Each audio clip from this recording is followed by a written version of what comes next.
Alright, so what is this, episode 6? So, I've done that thing again, where I've spent a bunch of days knowing what I wanted to think about, and what I wanted to talk to myself about, and thinking to myself, well, I'll pre-think what I'm going to talk to myself about, and then whenever I find myself talking to myself in my mind, i.e. thinking, whenever I find myself thinking about something that's adjacent to a topic that I want to bring in front of this mic, I push it away, and so I do that thing that I described wanting to do this thing to stop doing, which is pushing my thoughts out of my mind and keeping my head empty. So let's do this. I said that I was going to talk about representation, and that's what I've been thinking about all week since I guess it's been like half a month now, really, that I've been thinking about and then not thinking about representation. So let's talk about it. Whenever I find myself trying to pre-think about representation, where I start is, what does the word mean? So when I think about what do words mean, I begin with breaking them down into their syllables, and so you have re, which means to do again, or to happen again, and then present versus a present. So to present something is to, again, break that down. It's sent pre. So it's something that you're sending in before in time of something else that you want. So a present is a gift, or it's something that you send before something else. So the pre-sent. And then ation is the class of being of representation. So to present something means to show it. So to re-show something, or the act or the class of being of re-showing things, is what representation means. And so that implies that the re-showing there's a novelty implied by representation. It's not in the words, but there's a novelty that what you're showing again, you're representing or showing again in a new or otherwise interesting way. Because when something was presented, or the original presentation was good enough, is the implication with representation or representation. And so that's a pretty good opening to thinking about and trying to do some mathematics with. And so I want to talk about, I recently got into an argument with a friend, and he was equating the act of thinking to mathematics. And so we were discussing logic and critical thinking and reason. And these are all very different things, but they're all taught as the same thing. So logic is taught as the process of reason, and critical thinking is taught as the process of logic. Like they're identical, like they're not just the same sort of thing, the same behavior or category of behaviors, but rather they're identical, they're the same thing.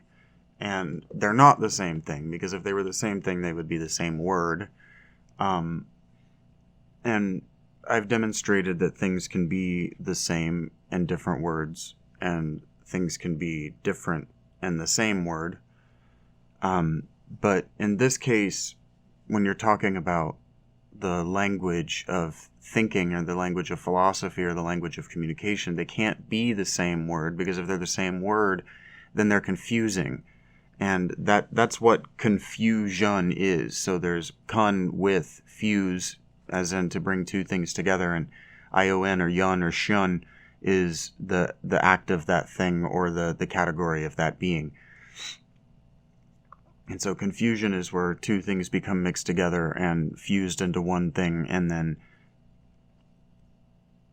they become indistinguishable from one another. And so when you are confused, or when I am confused about an idea, it's because two ideas have become one idea, and we can't parse them out. We can't parse between the two, because like the pigments in a can of paint is what I'm thinking about. You know, the verb confusion, or they became confused. To confuse, it is best, I think, or at least in my mind, it's best visually expressed by paint. So if you've ever watched paint, pigment, like if you've ever watched paint color being made, they take a base color, white or whatever, and then they mix what seem to be unrelated colors together, and then they get the pigment that they want. And they do that by confusing all of these pigments together. Okay, so what was I talking about right before I started talking about confusion? Representation. And so my friend, he's of the opinion that communication and language is all mathematics. And that's what logic and that's what reason and that's what critical thinking are, is that they're mathematics. They're problem solving. And that's what mathematics is that mathematics is problem solving. And his proof, and it's a good one from the perspective of a student or a recently graduated student, is that, well, with math you're given problems and you solve the problems. But that's only the case with the student, and that the reason that that's only the case with the student is because what you're taught to do with mathematics is you're taught to solve problems. But the reason that you're taught to solve problems in mathematics from the student perspective is because the teacher, whether they're doing it explicitly or implicitly, is trying to prove to you the efficacy of the mathematical model that you're using. So with algebra 2, geometry, trigonometry, calculus, these things, when you're a student, the reason that you're memorizing formulae and that you're memorizing algorithms for solving these formulae is whether again they're doing it implicitly or explicitly, because I asked my teachers to do it explicitly, and so maybe they got tired of me, because I've been wondering why my math teacher stopped liking me about midway through high school. And I think it might be that I was asking her to prove to me why calculus or why algebra 2, etc., why these things were necessary, what the formulae and what the algorithms were for. And she didn't have time with every lesson to also explain the history and what they're necessary for, because again, from the perspective of the student and from the perspective of the high school teacher, most of what you're being taught is either going to be explained to you and expanded at the university level, or you're never going to use it again. So they're just trying to help you graduate. They're not trying to help you learn it and understand what it's useful for.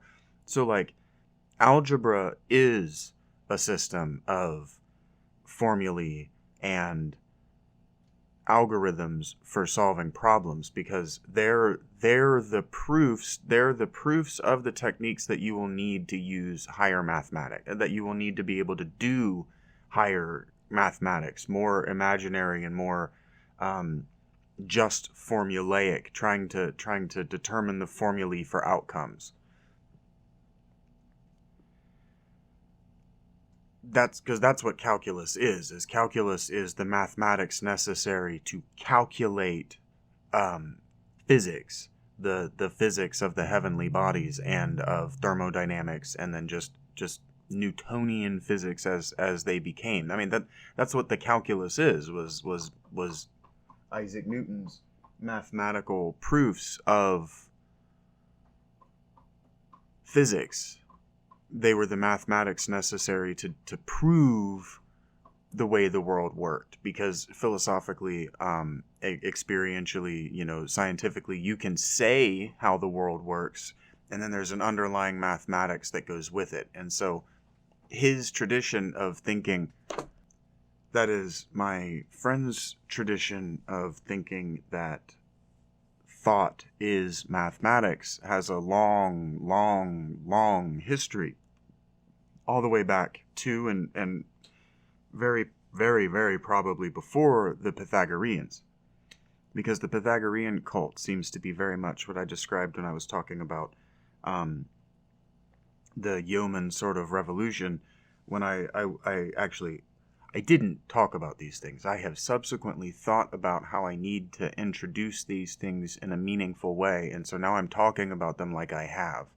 So what I'm thinking about is how Protestantism and then the sort of yeoman reformation of thought that came along with the centuries that allowed Protestantism to become a thing also had an esoteric underbelly to them, or underside, or I don't know what you would call the under part of an iceberg, but the submerged part of an iceberg. There was a deeply esoterical, magical that going along with the Protestant and peasant reformations of the 14th through the 18th centuries.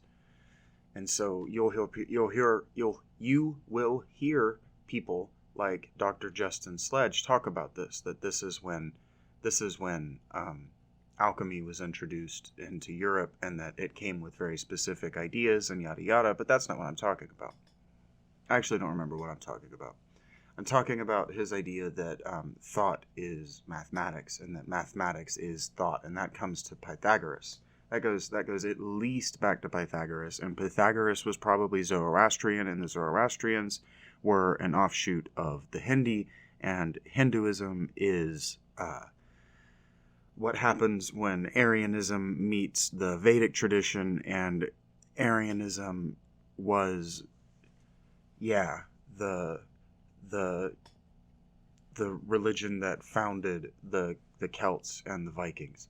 And so it all circles back around on itself, and then all of these civilizations independent of the Aryans, before the Aryans became a thing on the world scene, as it were, all of the civilizations which they or their antecedents, like the Sea Peoples, and that's in major air quotes, but you can't hear them in the way that I said it. All of these people that were conquered by these people that came around, and the tradition of the Aryans around the 12th century BC.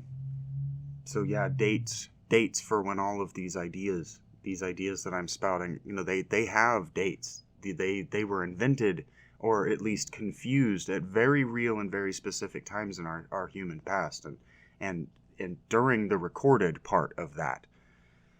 Maybe not the part that we would call history, because we didn't have historians talking about this, but we had historians very close to this talking about it. So anyway, what am I talking about? Because math. And so what I just did is sort of what math is. And so I'm leaving a lot of things undefined, and I'm talking about a lot of different things all at once, because I'm thinking about a lot of things all at once, and how I can show you the mathematics of how all these things fit together. And so if he's listening to this, or if he will listen to this eventually, he may find what I'm doing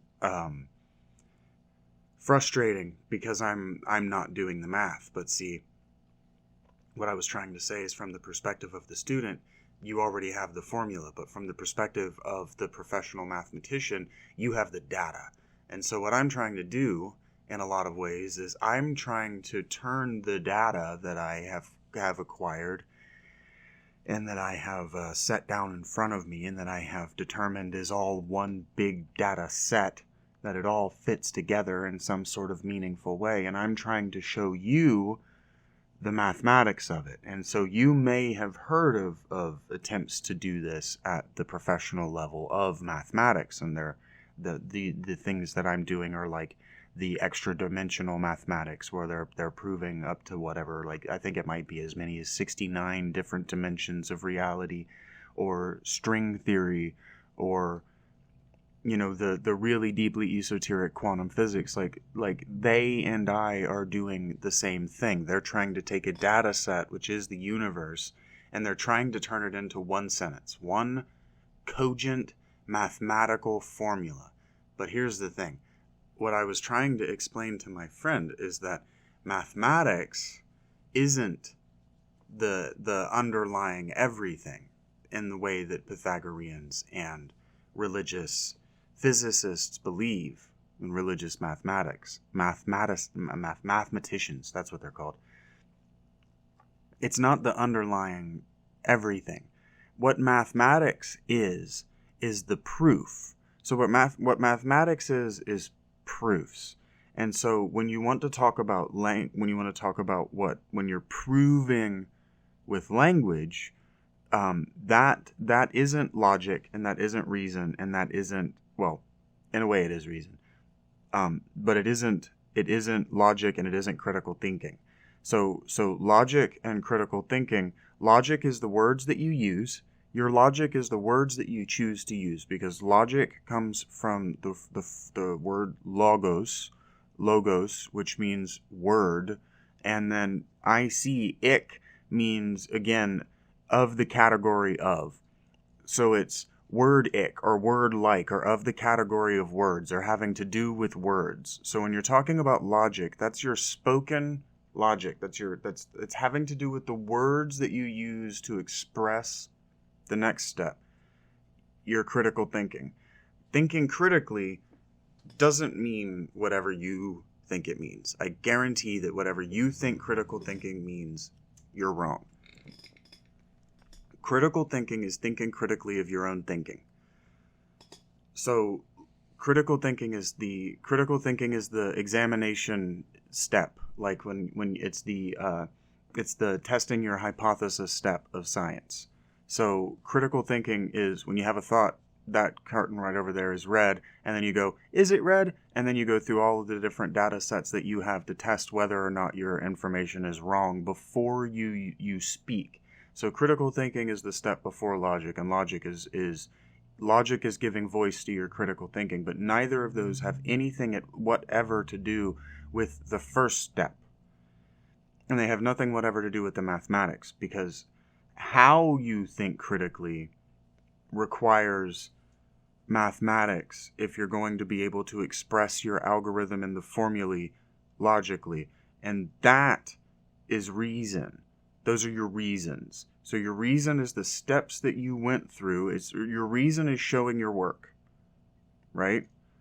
So logic is speaking it, critical thinking is doubting it, and reason is showing your work. It's having the data sets for other people to be able to pick through them. So it's knowing what your thoughts are. In a lot of ways, this is reason. What I'm doing, thinking, talking to myself is reason. It's not my reasons, but it's my reasoning process. And a lot of the times you'll see me come to an idea and then go, is that true? Do I believe that? And then I get lost on thinking critically about what I've said, or being critical of what I've said, because I'm not thinking critically, I'm speaking, right? And so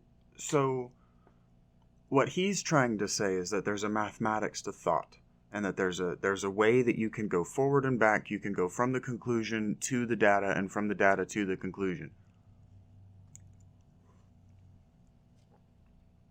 What's that equation that we all had to memorize? The quadratic.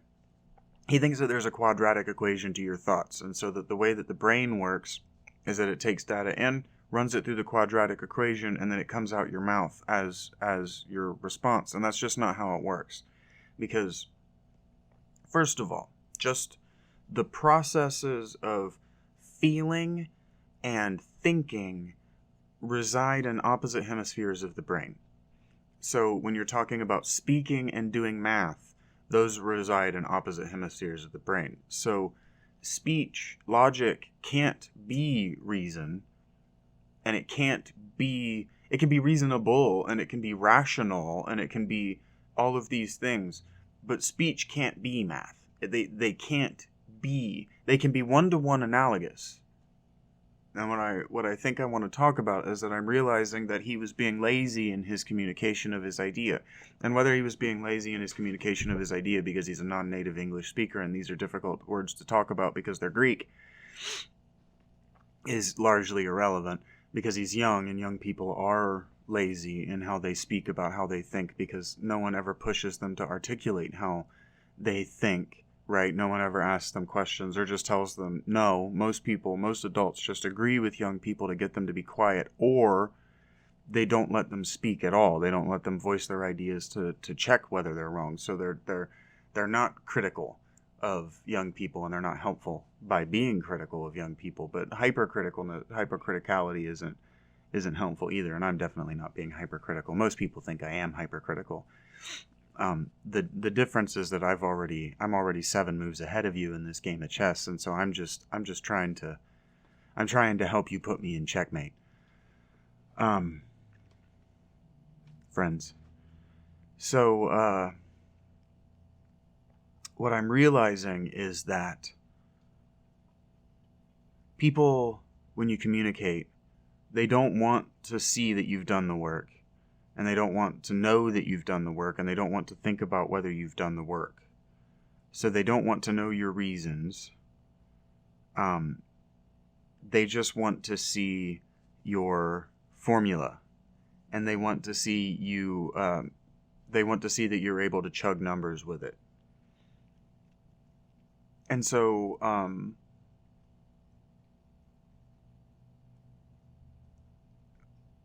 what that means is that when you communicate, you don't have to be right. Very few people expect you to be right when you communicate. They expect what you say to communicate useful information to them. And so, I think in that way, speech, even in the 21st century, verbal communication and nonverbal communication, frankly, when you're talking about texting and you're talking about social media, how did I want to say this? Because I think I almost had it. I think I almost had words for this because it's still very pre-verbal for me.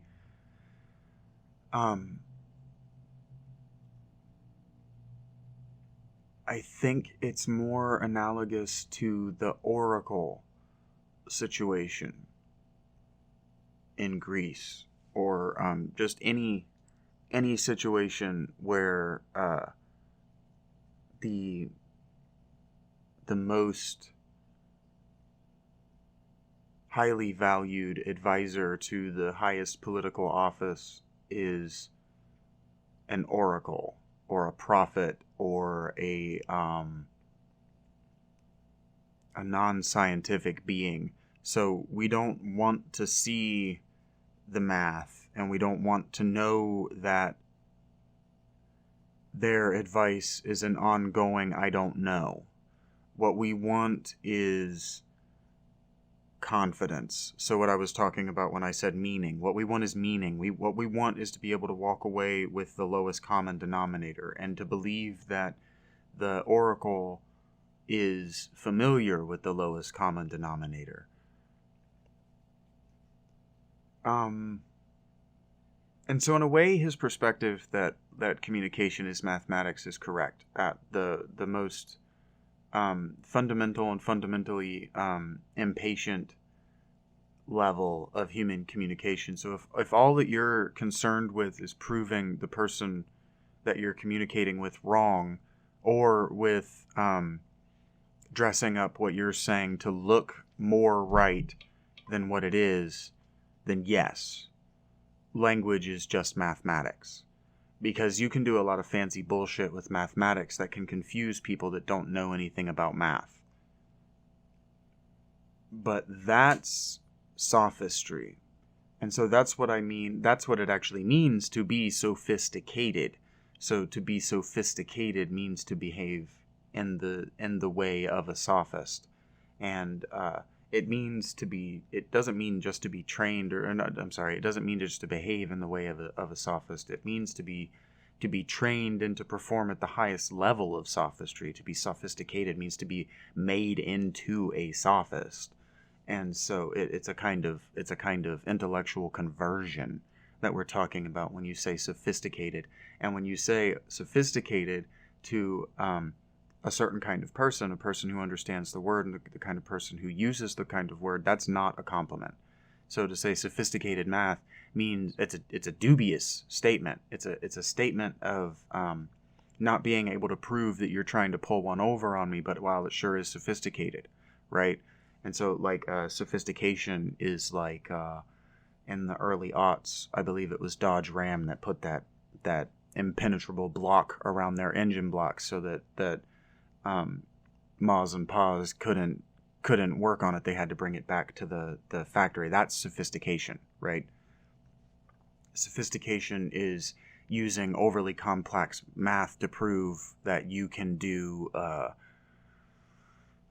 perpetual motion, or even those ball bearing machines that look like perpetual motion. That's sophistication. Sophistication is pulling one over on a stupid person. And so that leads me back to something that keeps coming up in this is sophistry and Sophie and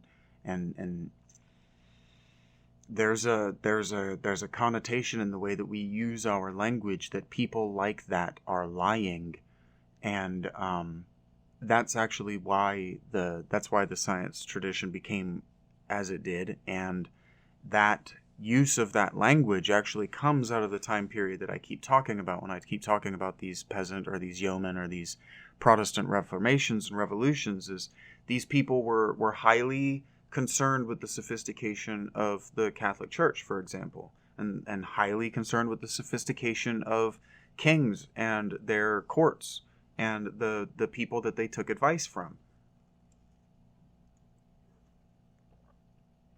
Because the image of Merlin with the stars and moons, patterned robe and hat, that's not a myth. Like, that happened. Men dressed like that, and they did do the thing. I mean, we've all heard of Nostradamus.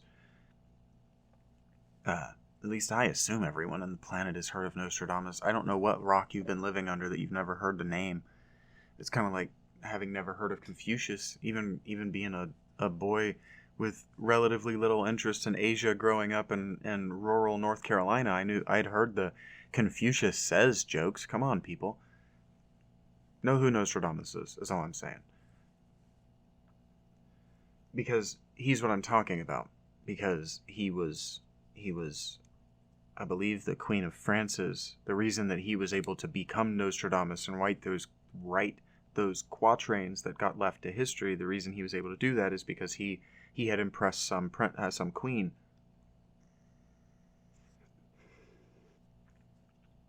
I believe she was French. Maybe Catherine de Medici. That'd be neat. I don't know that they lived at the same time. I'm not good at names, and I'm not good at this time period yet. I'm still trying to master the periods before the 10th century, because that's when my narrative podcast takes place. And now I'm trying to broaden my understanding of the 5 centuries immediately following the 10th century, because I feel like everyone in the West has a fairly good understanding of the Renaissance and the English and French Enlightenments. In episode 1, I called it the French I called it the French Renaissance. It's the Italian Renaissance. I say the French Renaissance because I was probably going to make a joke about how it's the Italian Renaissance, but we say we use a French word, but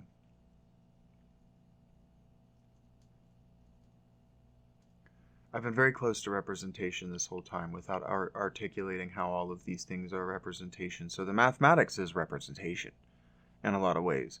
Mathematics is frankly the mathematics of representing reality. So that's a meaningless definition. I'm using mathematics differently. I'm using it colloquially. I'm using it in its artistic license form, and I I touched on that when I was talking about AAVE, and since having listened back to that recording at least 5 times now, I've realized that I spoke a little bit in ignorance when I was talking about if your language relies on artistic license to maintain meaning and usage. It's probably a bullshit language, but that was spoken probably in ignorance, because I'm realizing that almost everything that we say in English is its artistic license, not its actual definitional meaning. So if you're autistic, like if you're that Orion guy from Australia who's real popular on YouTube and has that book, Kelly, I think is his last name. If you're him, English is a completely nonsensical way of communicating, because we say things like 6 of one and half dozen of the other, and we quote a remarkable amount of poetry when we speak, a remarkable amount of old plays and old literature, old art. Our language is incredibly infused with artistic license. And so I think what I would have been better saying is, rather than if your language relies on artistic license in order to be credible, it's probably a bullshit language. I would have been better off analyzing just how much AAVE is in fact influenced by and aping. Aping is not the right term to use there, because people have used monkey in a hurtful way, and that's not what I mean. Mimicking,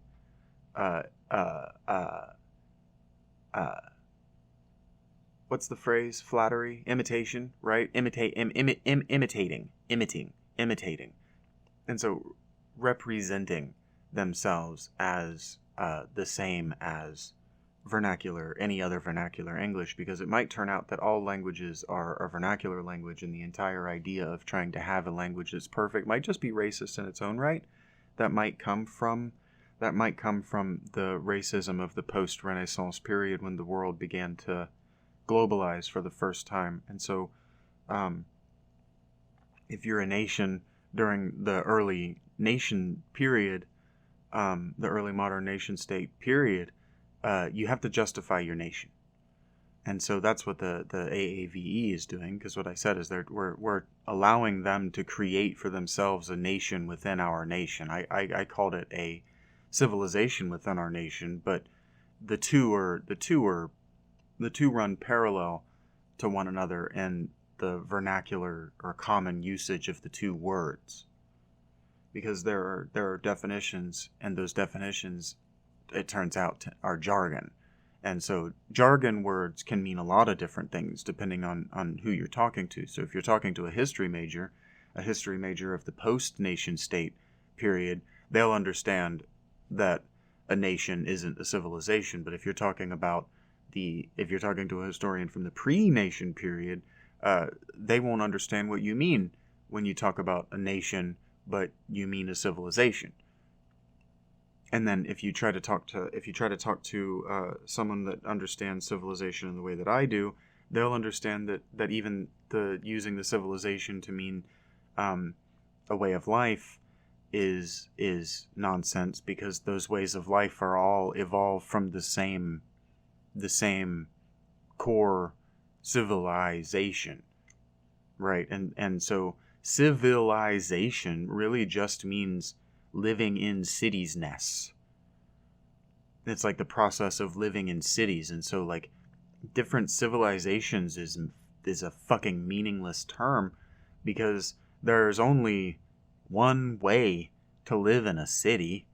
Like there's only one process of urbanization. And so civilization is urbanization. It's the same fucking word, right? And I'm way off topic, because I again almost got close when I said that AAVE is the imitation of some kind of made up American vernacular English. Like there's this common American English, when we all know that there are maybe dozens of dialects just in the United States. It's a fucking continent, people. And then that's where that doesn't include Canada, and it doesn't include the UK, and it doesn't include Australia, and it doesn't include any other English or English, I forgot the word, oh, what are they called down in the South? They live down in the bayou. Not Cajuns. That's mean. That's not what I meant. Not mean. That's just not what I meant. Cajuns are the people that I mean. But what do they speak? They speak Creole, Creole languages, English Creole languages, and so I stand by not thinking it's a good idea to allow a civilization to reinvent the wheel of civilization within your civilization, and I stand by not thinking it's a good idea to want to do that, but it's not AAVE. They're not doing it alone. Like they're not the only. Let's continue to use a word badly. Civilization reinventing the wheel of civilization in North America. I mean, just in California, you've got so many different ethnic groups that are trying to do that. But that's about politics, and that's about woke, and that's about what my friend and I were talking about in a lot of ways, was when he was trying to explain to me that no, all communication is mathematics. Well, no. Effective communication has nothing at all to do with mathematics, because effective communication is listening without trying to disprove what your cohort is saying, or listening for the place where you can prove them wrong, or listening for the place where you can stop listening. Like, effective communication is listening and then responding.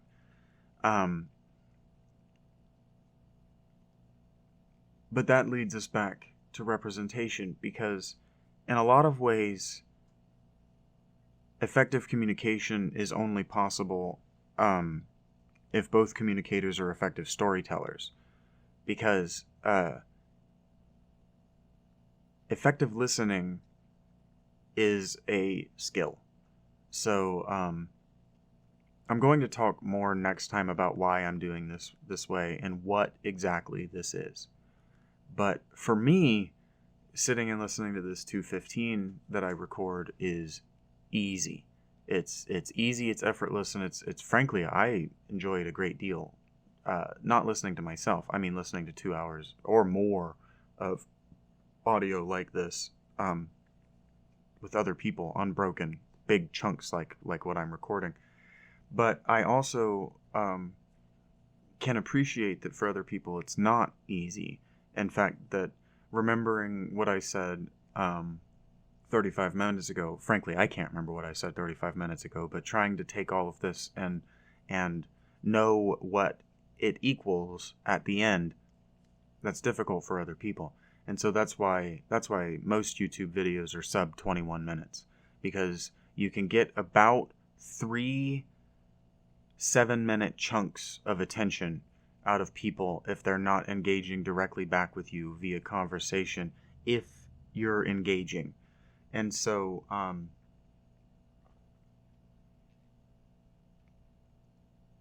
you have to be constantly doing mathematics. And so mathematics is the magic of it's the performance art of phenomenology. So what do I mean by that? I mean, like, mathematics, I'm going to use... See, and the reason that I noticed that our language is and does rely on so much artistic license is through doing more of these. I realize that I have to take artistic license with almost everything I say. I can't just use words. I have to use an image to go along with it. And so, really, what I was going to say is that it's coaching. And so there's a idiom, there's an artistic license, there's an axiom that goes, if you can't play, coach. And so mathematics is the coaching. So it's the coaching of phenomenology. So like if you can't make lightning strike twice, you can do the math to prove why it won't. It's the thing that it's either of those two images that I just said that are gone from my mind, because that's how images work in my mind. But it's mathematics is the representation of replication. So if you can't replicate it, you can show other people how to replicate it, right? And so it's the showing again in a novel way of a phenomenon. So like, and people will argue the mathematics. Oh, this math works. Oh, this math is better. Oh, your math sucks. So la da da da da. Right?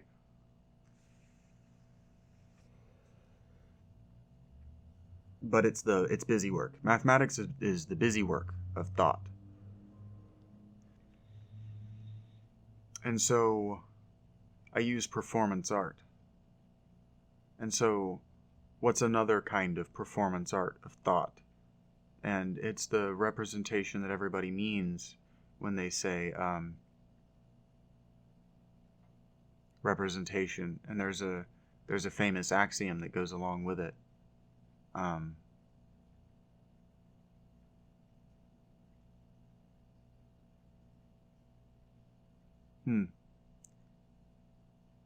Doesn't it rhyme? Oh no, I'm probably thinking of another one. I'm probably thinking of shoot. I can't believe this is happening right now. Taxation without representation. That's the I cannot believe. But this is what I find happens is I think about representation, and I try to nail down, or I try to get my hands around the at least a leg of artistic representation, i.e. Hollywood, movies, plays, books, poems, and what other people hear, and evidently what my brain goes to, is the representation of government. And then so I try to, so let's track that down a little bit. So what is a representative government? And what were governments ever not representative, or were they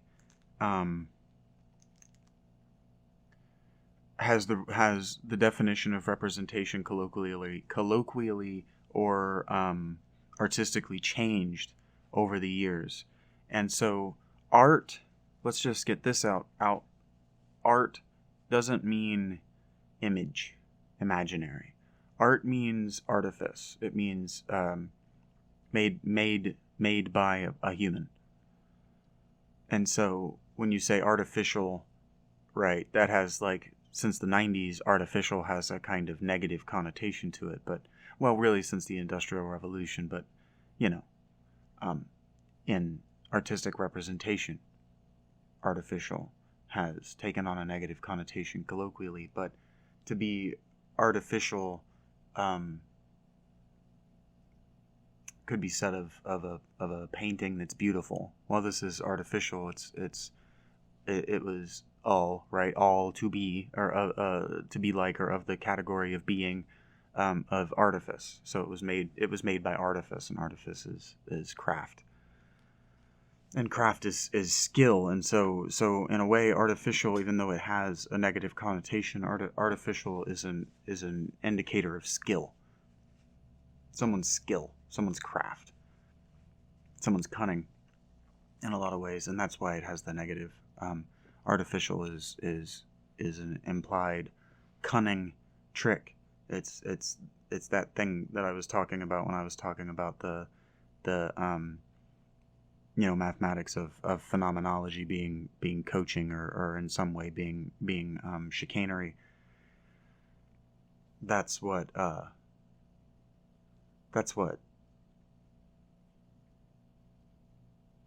that word, damn. And so representative government to us has a sort of, well, at least the way that again, I'm trying not to use inculcate. I practiced that word for too long, that I've adopted, is that,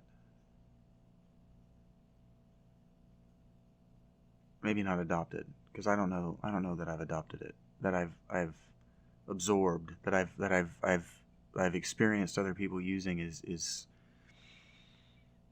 is sort of chicanerous. It's this implication that they're two things. And so I talked about that a little bit when I talked about being an actor and about being confused about believing my part. And so the guy that played Hercules on TV when I was a kid now thinks that he's, some kind of right-wing Superman. And it has me... His name's not Tom Servo. What is his name? It's something like Servo. Sarko, maybe? No, Andy Serkis is the Gollum guy. Anyway. Kevin Sorbo? Bingo. And so, representation, representative government, being two people, presenting yourself as one thing but being another thing, chicanery, mathematics, ideas, being able to communicate. So representation, so like if you're concerned with changing someone's mind, which is what a political actor is concerned with, and if you're a polemic writer, or maybe you're a satiricist, or you're writing some piece of, well, frankly, you're an artist. You're typically trying to change someone's mind, or maybe not change. See, change their mind has this negative connotation, right? And even in me, I have a negative, like when I said if you're trying to change someone's mind, yeah, but that, if you're trying to, let's not use that phrase. Let's if you're trying to impact their thinking, if you're trying to leave them thinking about what you've said, so change their mind, maybe not make them do a 180 on a thing, but maybe you want to add to the way they think. So you want to give them more data for their data set. And so you're trying to, in a way, I suppose, if you're trying to change someone's mind, what you're trying to do is you're trying to change how they think about a topic, then yeah, mathematics are necessary, because the mathematics of language and of thought are necessary. The phenomenology of thought is necessary. And so, you'll see people argue and they'll go, oh, well, this data proves you wrong, or oh, this data proves you wrong, or whatever. And that's mathematics, but that's not effective communication, because you can't change someone's mind. Let's just be real. So Dunning-Kruger has proved that you can't change someone's mind, and Buddhism proselytized on the idea that you can't change someone's mind. In fact, Buddhism was kicked out of India in large part because they weren't trying to change Hindis' minds, right? Because you can't change someone's mind. COVID made that. Again, I don't know why the world hasn't changed, why we haven't adopted or but it's about representation is the answer. So I do know why I'm doing that thing where I say, well, I don't understand this, but I don't know why this thing is, and what I mean is I don't understand why this thing is the way it is. Because what I say is I don't know why, and what I mean is I don't know that I have permission to say the truth as to why. And I mean, the reason that we haven't moved on from 2020 is because our representation, nothing's changed. Nothing's changed.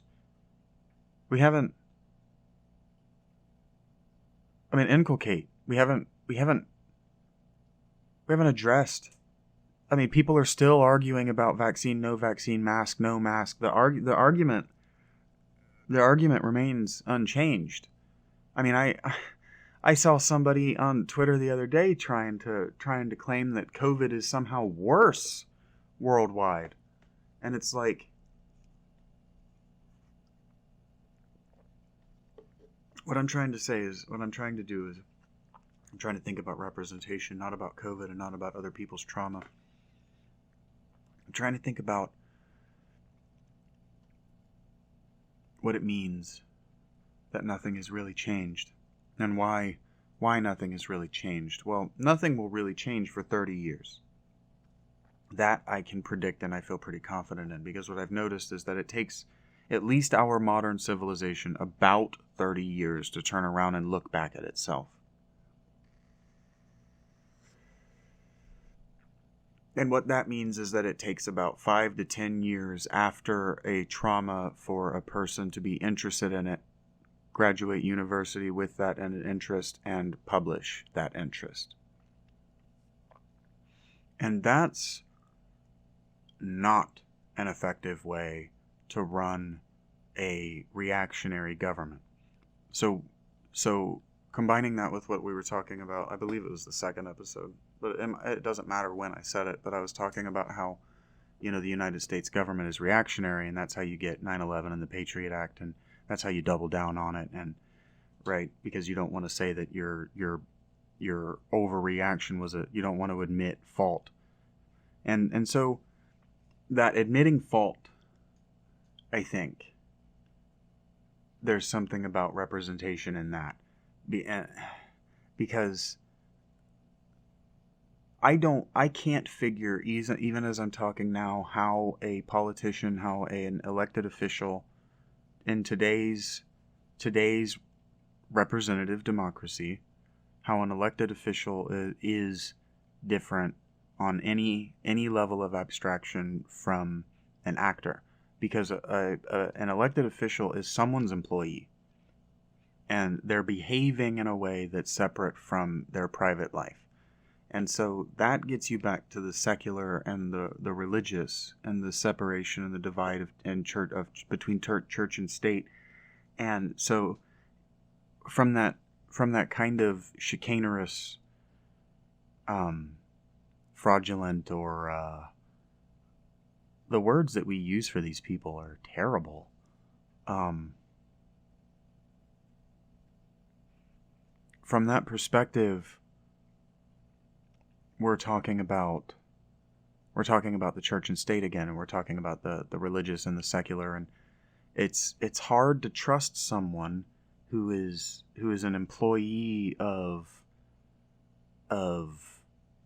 special interest donors when they say, well, you elected me and therefore I'm representing your interests, but you're an employee of people because again, businesses are individual people. So if you're the recipient of a business's money, you owe that business in the same way you would own an individual person who gave you money for a thing to do.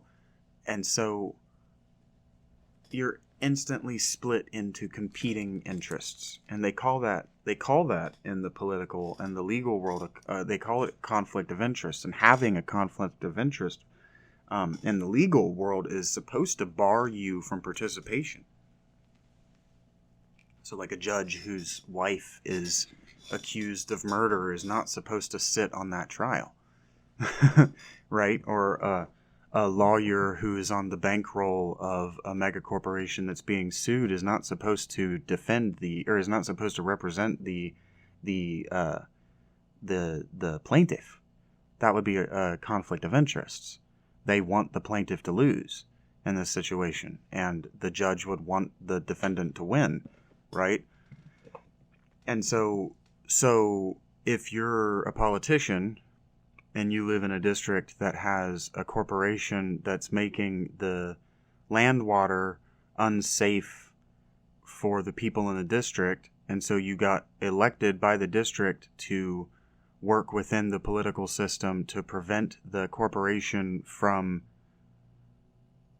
polluting the water, but the corporation paid for all of your ads to get you in front of the people so that you could earn their trust to get their votes, you have an instant conflict of interest. But how is that any different than Jamie Foxx? Nope, sorry, not Jamie Kennedy either. Jamie Lee Curtis playing a gun-toting violent person in the Halloween movies when she's a radical, anti-violent feminist, or Jim Carrey playing that guy in Kick-Ass 2 when he's a radical anti-violent pacifist, anti-gun pacifist specifically. How are those different? You're playing a part that runs contra to your personal interests. So as a politician, if your personal interest is to clean the water because you live in the community and you have children in the community, but this corporation is telling you to play the part of a person who doesn't give a fuck about the water, how is that different from being Jim Carrey, who wants the world to give away their guns, and playing a guy who thinks guns are awesome so that people will think guns are awesome? Or because people think guns are awesome. There doesn't even have to be the end goal of encouraging people to think guns are awesome. People already think guns and violence are awesome. So, like, that movie, Kick-Ass 2, didn't do anything to encourage teenagers to think guns and violence are awesome. Teenagers already thought guns and violence are awesome. And so we've gotten really confused about that art imitates life. I see everywhere, you see what people say is, well, life imitates art. And that's taking artistic license with artistic license. The whole life imitating art is supposed to be ironic. It's supposed to be, that is supposed to be a negative criticism, specifically of teenagers and adolescents and immature people. The life imitating art is supposed to be a negative value judgment of people imitating the things that they see in imitative or representative art, right? It's supposed to be mocking, sneering at you, but now we act like it's charming because we're so far down the rabbit hole, and not up. We're down the rabbit hole of abstraction, and by that really I mean we're so far up our own asses that we don't really live in a reality. We live in a fully representational reality.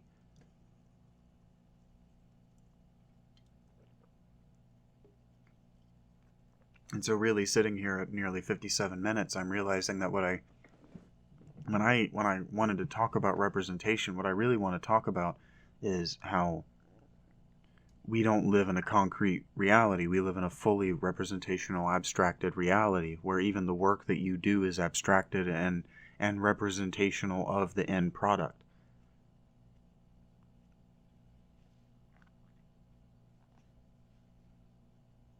But I mean, we know that.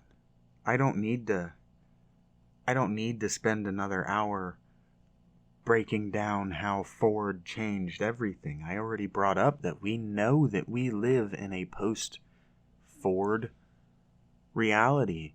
We understand very well, everyone, whether we know it or not, we understand very well how what did he call it? You know, I know that he invented assembly lines, but he had a particular way of calling it. But like, we understand that. We understand compartmentalization, and we understand assembly lines very well. We understand abstraction and being separated from the end result of our work extremely well, to the point that I'm not saying anything new. We've known for 20 years that office work drives people to climb clock towers.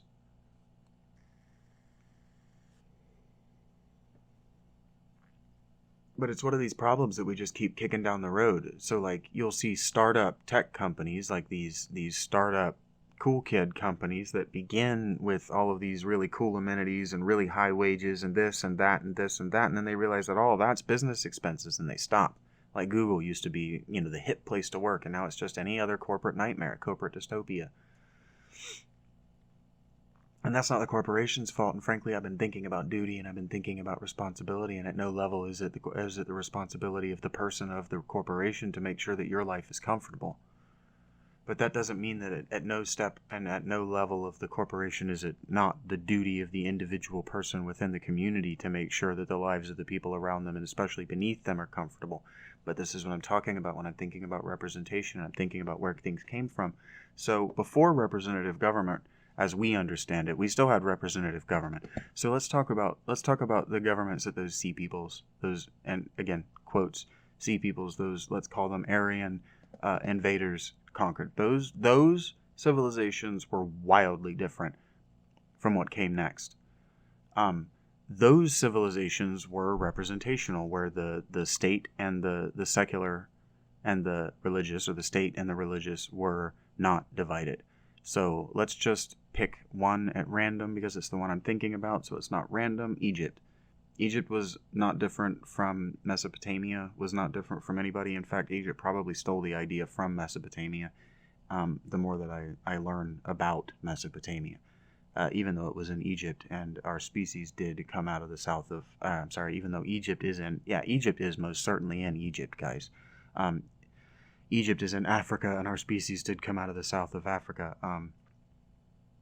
Maybe the central south. I don't know. It didn't come out of Egypt. I don't think that civilization, as in urbanization, did either. But, what did their civilization look like? Well, their king was a representative figure. Okay? He represented the king of the gods. And so his life was almost perfectly representational. And by that, I mean ritual. And by that, I mean religious. And so the king, the pharaoh, what his life would have looked much like what the Pope looks like today. Or the Dalai Lama, or someone like that. His job was to live and look like the king. And so what that meant, and what that continued to mean in the post-sea people, again, air quotes, the post people, is that the king lived the very best life. The king lived the very, very, very, very, very best life that the civilization or that the nation could provide for him. And so that's why Louis XIII, the Sun King, was such a bloated monster, right? Is that he was supposed to live on the best of the produce of the people, because that sort of kingship was aping, in that way that I mean imitating, the very deepest sort of kingship, the very first sorts of kingship. And so as you descended the pyramid of hierarchy, the abstraction, that totem pole that we've talked about of being, you took pride in what you were able to push up the totem pole. That's sort of how life worked. And so we're talking about mathematics, and we're talking about representation. The reason that mathematics, to a certain kind of person, and to these Pythagoreans, and the reason that mathematics is itself a sort of religion, and why it's a language, and why that language has almost a straight line of evolution. It doesn't have an entirely straight line, because like 0 was invented in India, and we still use like our numbers that we use in the West are Arabic, but they were actually invented in India, but there's almost a straight line of the evolution of mathematics. And the reason that is because mathematicians, you can just read St. Augustine and know this, but mathematicians were a highly skilled, highly sought after profession. They were very important people, and not just because they could advise or become people like the villain of the first Mummy,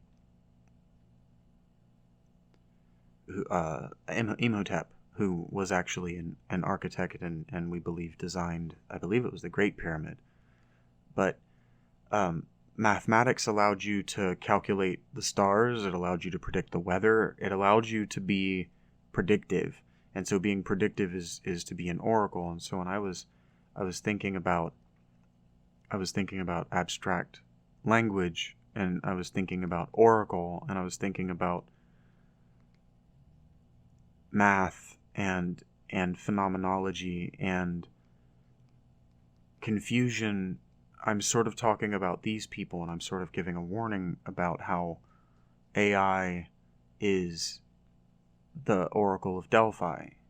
You know, this adolescent or preteen woman who's high on psychedelics asked a question and then answers it in largely unintelligible verse poetry, and then you try the best you can as the sober male to interpret it in a way that the person giving you a whole shitload of money will like to hear, And that's exactly what AI is. AI is just trying to tell you what you want to hear, and if you're not liking what it has to give you, it'll just invent something that will impress you, because that's what that little girl was doing back in the day.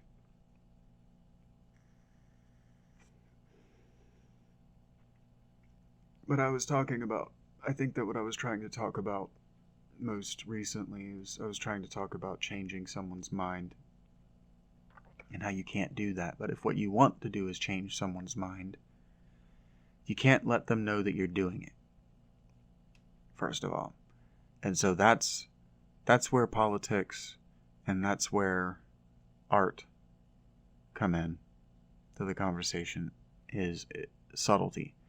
So I asked the question, if you have an idea, that you want to express, or you want to change somebody's mind, you have to do it subtly, right? You can't let them know that you're trying to change their mind. And so I was saying, if you want to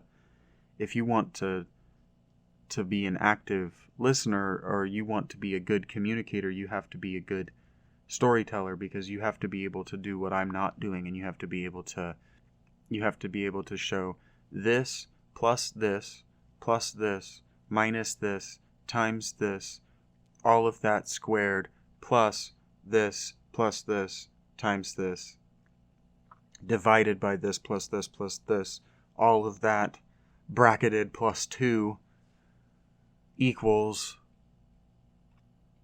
this, right? And then this is the end of the video and the thumbnail. You have to be able to do that, and you have to largely be able to do it in 7-minute chunks. This has to be 7 minutes, and this has to be 7 minutes. Everything that's bracketed off that you're adding together, every chunk. And so you have to be able to articulate what's inside the brackets quickly in 7 minutes, and what they are, why they're important, why you're adding them to the other thing.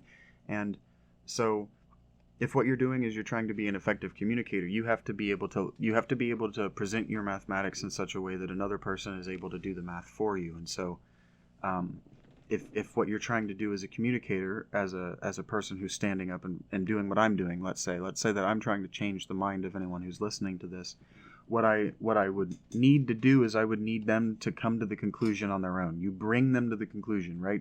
Again, another artistic phrase, you can bring a horse to water, but you can't make it drink, right? And so in that again, it's another implication of stupidity on the part of the audience, right? So when you're implying that you can bring a horse to water, you're saying that the person that you're trying to communicate with is a horse. They're dumb as a horse. Horses are dumb as hell.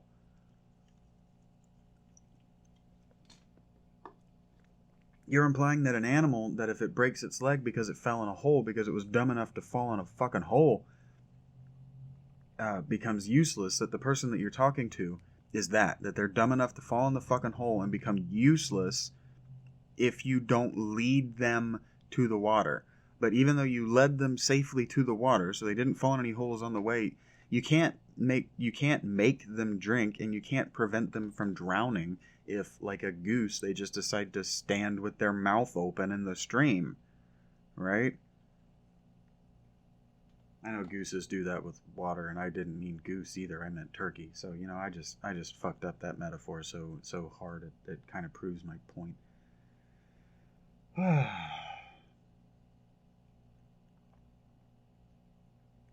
And so that's really nothing about representation, except I've kind of been meta doing representation this whole time, because representation is the metaphor, right? It's the simile, it's the imagery, right? It's the this is that.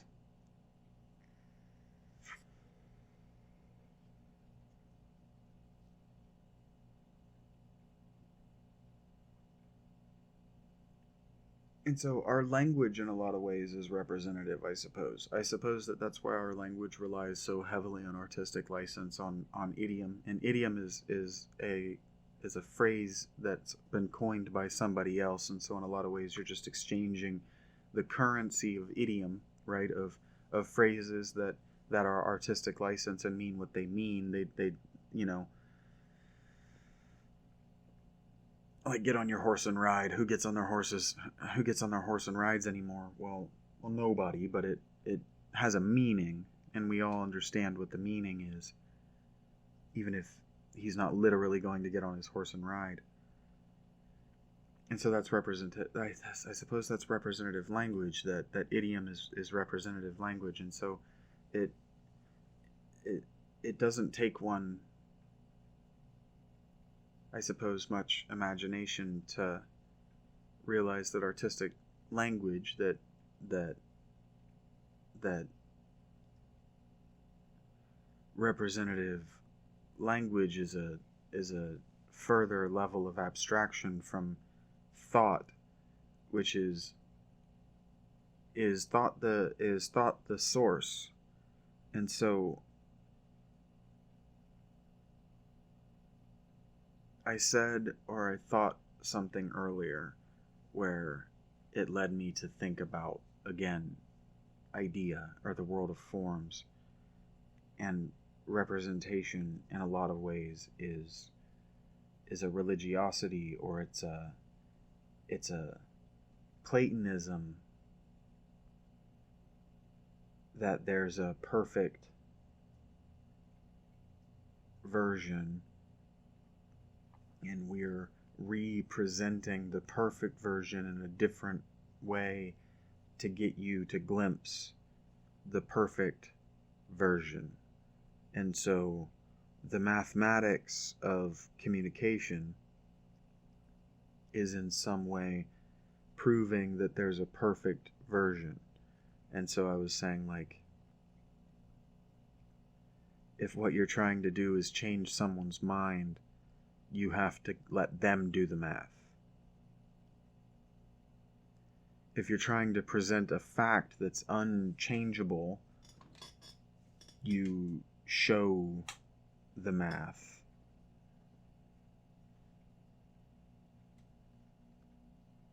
But what do you do if you're trying to understand reality as it is?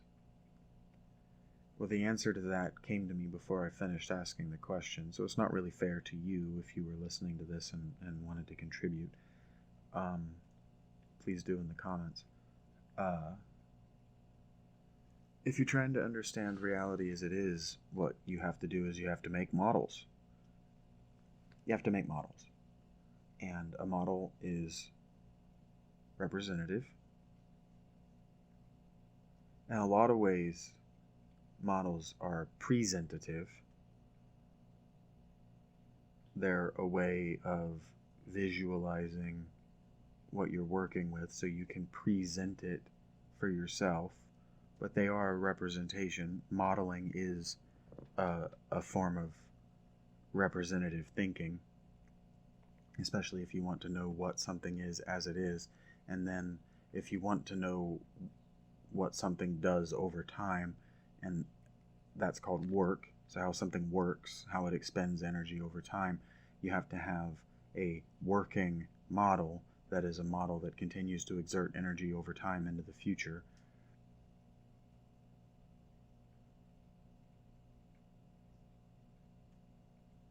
And so we're back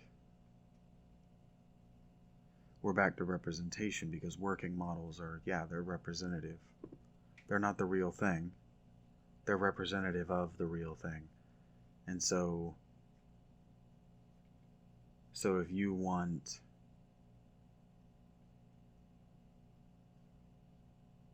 I'm thinking like model home, or model village. So a model village is not a modal village. It's not a way of being. It's model. It's model in this case means something to model oneself after. And to model oneself means to shape or to build or to represent oneself in the form of.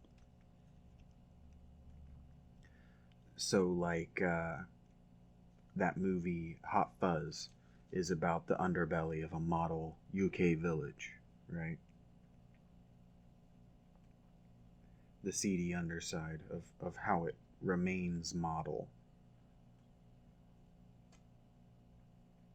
And I suppose that's what I'm thinking about when I'm thinking about models of reality, is I've noticed a lot of a lot of people that try to model reality as professionals, that try to do what I'm saying with mathematics and with changing minds, is they fall in love with their model, and like Gottfried Leibniz, can never get out of the way. That love can never get out of the way of their representation of reality. So their representation becomes flawed and becomes just that, representational. And so I suppose that's why I'm warning about AI, is that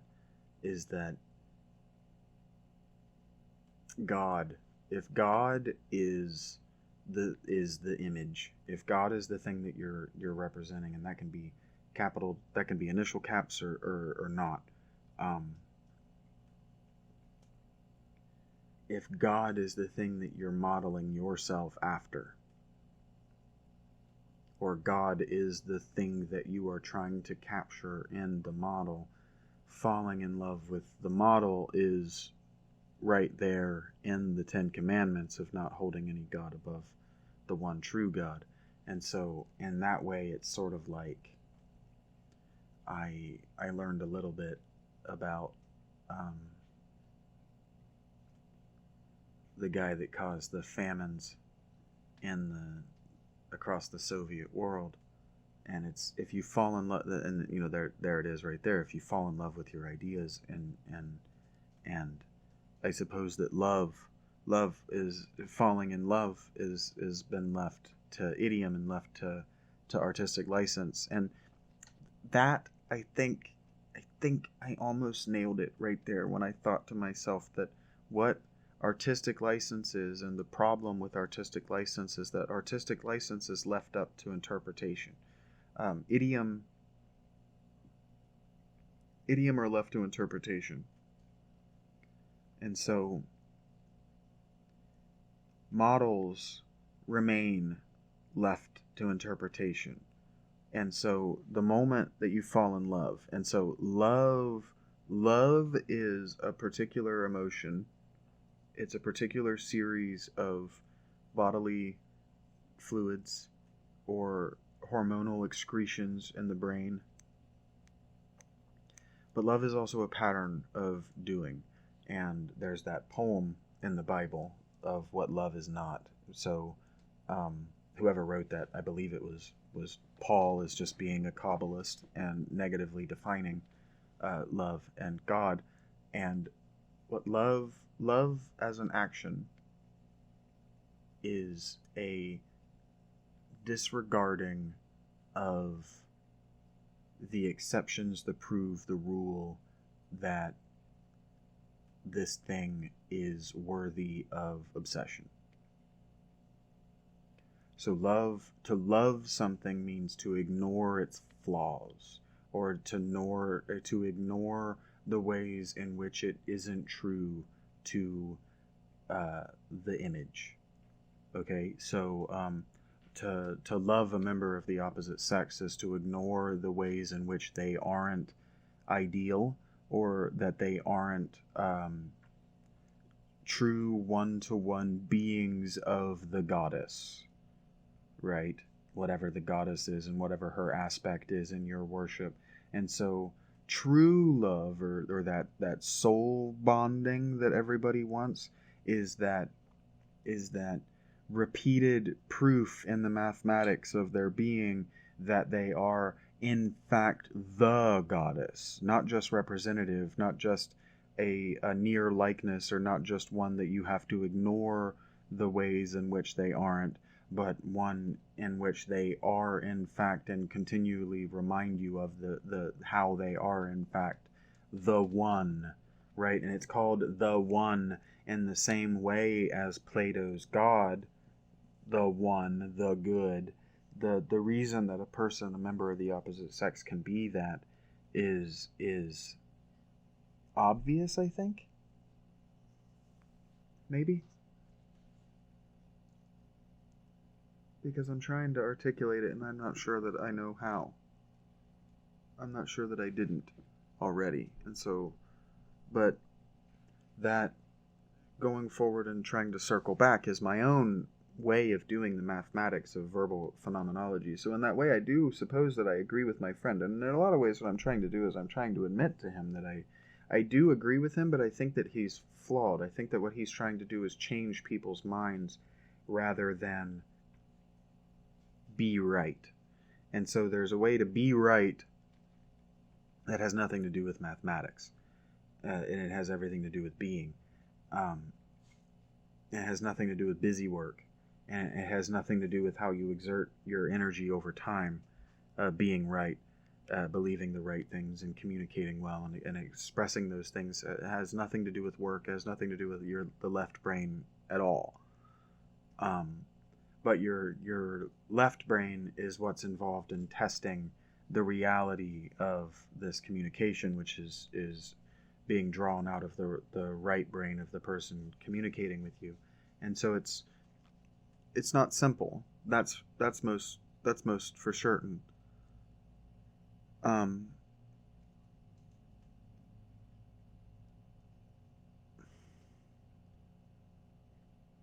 I think that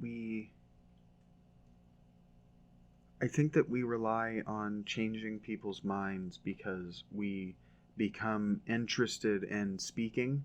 We people who notice that things are wrong, when we notice things are wrong and we're able to convince ourselves that we could fix it.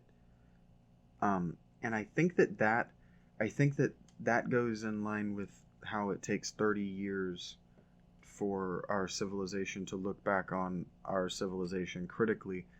And I think that is a process of industrialization, because I think it was rather than being every college student, I think it was the rare human individual who noticed that things weren't working and thought that they were responsible or capable of fixing it. And I think that I may have said that backward, because I think the way that the flow chart might actually go is notices problem, convinces oneself that they're capable, convinces oneself that they are responsible, then does the thing. Because I don't think that we do things without responsibility for them. I don't think that if we don't have an actual duty that's ours and that someone is going to hold us accountable for not fulfilling our duties, that we as human beings are very good at follow through with what we say or think that we want or are going in fact to do.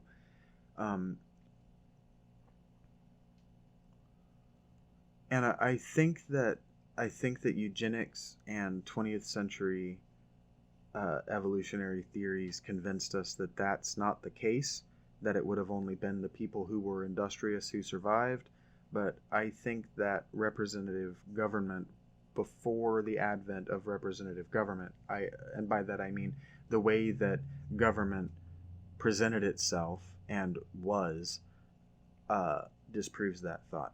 Because I mentioned that, the kings and everyone below them lived appropriately, and that the people at the very bottom took their pride in making sure that the people above them, etc., and above them up, lived better than them, and that the produce and the work of the civilization went to representing the civilization.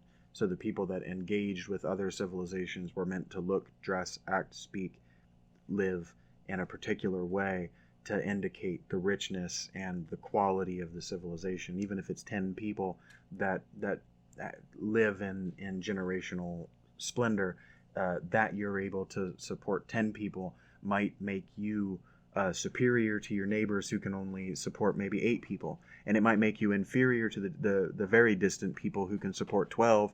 And so you work to prevent the people who can only support 8 from communicating with the people who can only support 12. And then you find yourself in conflict and drawing allies from people who can only support 2 or 3 to bolster your numbers and marrying into them. So now you can support 11. And you know what I'm saying? These were very important things in the pre-modern world. And pre-modern representational government. And in fact, that's what representational government became.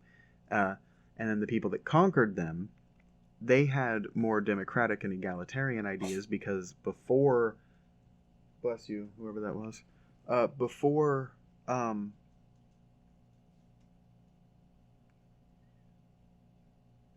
That sneeze, I lost everything I was thinking about. Aha. Before the quote, the scare quotes, sea peoples conquered the peoples who were conquered. They lived as largely egalitarian people. Sure, you had the tribal leader or the war leader, or you had your hierarchies where you supported them with the best things and you buried them with the best things and all of these things, but you lived largely the same lives, right? They might have more cows or more horses or more arrows or a better sword than you, but you lived largely the same lives, and they had those things because you agreed that they should have those things. Everyone agreed on the way things were. I mean, that's how the Vikings were able to be the Vikings. That's how the Saxons. Hey, no, please, no. Spike. Thank you. That's how they were able to be the way they are, and that's how extreme individualism was allowed to be, was able, not allowed, but able to become what it became, was this idea that that your own individual work was allowed to result in greater produce than your neighbors, sort of thing. And so the more kills that you got in glorious combat, the more wealth you were expected to get as a result, that sort of thing. And so these people, when they came into these highly representative or highly ritual places, they didn't replace these places. So like when Alexander's Greeks or Macedonians conquered Egypt, they didn't replace Egypt's government with a Macedonian government. And when when Darius and his Persians conquered the Middle East, when they conquered Mesopotamia and the rest of Levant and Arabia, I believe they conquered Arabia. I could be wrong about that, but when they did all their conquerings, they didn't dismantle and rebuild these places from the ground up in a sort of New Deal post World War II American. I don't even know what we call it, if we call it anything, but the way that we rebuilt Europe and Asia, specifically Japan and Germany. They didn't do that. They did build them up, but they didn't build them up from scratch. They kept the existing hierarchy, and they just made it subservient to Darius or to whoever the king of kings was. So they kept the kings, they just made a king of kings who becomes a representative king of kings. So he's not king of the people below the kings, he's only king of the kings. You understand what I'm saying? This maybe you don't. Maybe this doesn't make sense because it's representative and it's abstract and it's not real, right? But it works. There's an efficacy, and efficacy is what matters before science and before everyone was taught how to do math. So the people who could do math were able to do math and were taught to do math because they and their predecessors were concerned with efficacy, right? So if you're tired of buildings falling down after you put the roofs on them, or if you're tired of earthquakes knocking them down, or tornadoes knocking them down, or whatever, you better figure out engineering. You better figure out the way triangles work. You better figure out circles. You better figure this shit out, and it requires math. And so if you're going to have an industrialized nation state, and just because we think we invented industrialization, we Westerners, with the Industrial Revolution, doesn't mean that these ancient, classical, pre-modern, different periods, peoples didn't have industrial production. I mean, we know that Rome, for instance, was able to produce pottery and oils and wine at industrial levels. We know that the pre-Greek Dark Age, that is pre-Sea Peoples, Mycenaeans were able to produce blue and purple dyes at industrial levels. So they were industrialized, and if you want to be industrialized,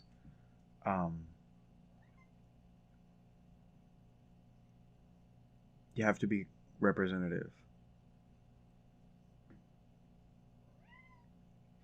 People's lives have to be abstracted. Their work has to be abstracted from their living, not from their... Yeah. So, like, if you're an oil presser, you don't eat that oil. You don't live on that oil. So the way it worked with and this isn't exclusively true, but I'm talking about industrialization and I'm talking about specialization. If you're and the way that civilization works, the way that urbanization works is very different from the way that ruralization works. So if you're a farmer, you just eat what you grow. But if you live in a city, if you're a potter, if you're an industrial potter, like if you're the guy, just like the guy that works at the Ford plant, if you're the guy whose job it is to make sure that the kilns have enough wood in them, you don't eat that work. That work pays you in food. So your life becomes abstract. And as soon as that it pays you in a wage, and then you have to use that wage to buy food and pay for a home, your work becomes so divorced from your life. Your livelihood becomes so divorced from your living that even in the ancient world, and this is true in the medieval world, this is not unique to our world, your life becomes so abstract that you become two people. You become the person that you are at work, and you become the person you are when you're not at work. And the more we divide ourselves, I've talked about this frequently when I've talked about cult and I've talked about extreme individualism, the more we divide ourselves abstractly like this, the more we become actors and the more we become representative ourselves, right? And so I don't know how that's different. I don't know how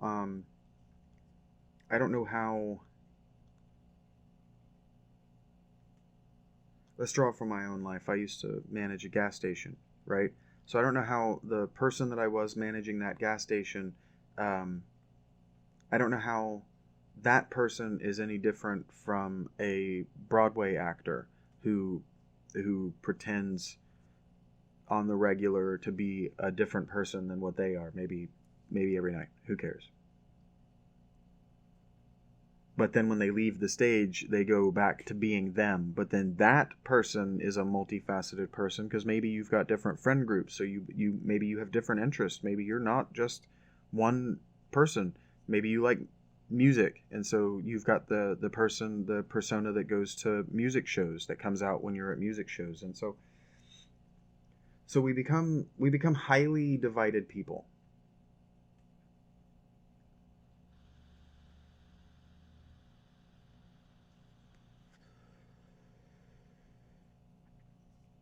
But I don't know that we're not